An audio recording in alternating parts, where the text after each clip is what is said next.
At certain levels, access stops being the objective.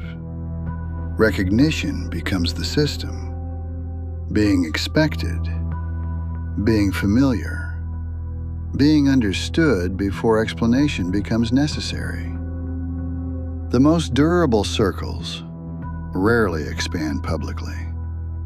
They stabilize quietly.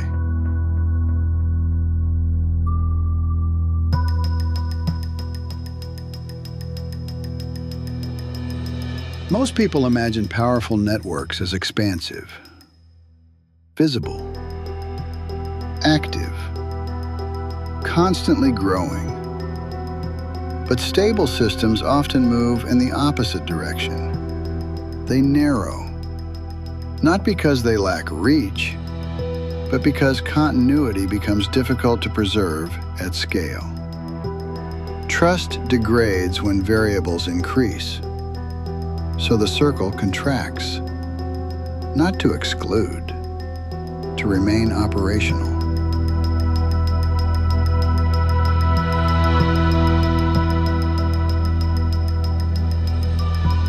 Private circles rarely depend on visible barriers. The filtering mechanism is usually behavioral. Discretion, consistency, predictability under pressure. Certain people eventually stop being evaluated. Others never fully integrate.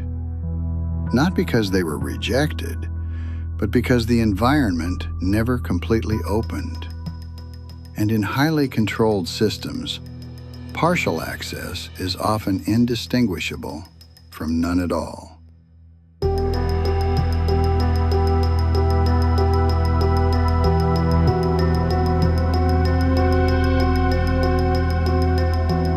At this level, proximity itself becomes infrastructure. Who shares the table? Who receives the call early? Who enters the room before alignment solidifies? The network operates through repeated closeness, repeated exposure, repeated continuity, and eventually, proximity begins to replace permission. Because once trust stabilizes, access stops behaving like an event and starts behaving like default positioning.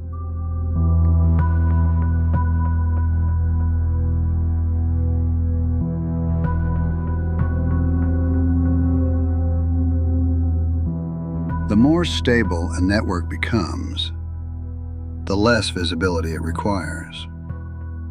Public exposure introduces noise, speculation, interruption, unnecessary friction.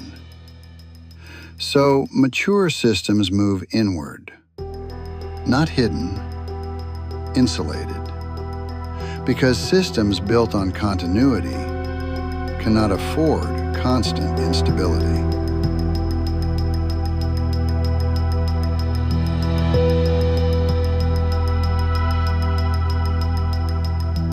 Most observers only notice outcomes. A partnership, an acquisition, a political shift. But long before those outcomes surfaced, the environment was already aligned, quietly, repeatedly, continuously, because the real structure was never the visible event. It was the circle surrounding it.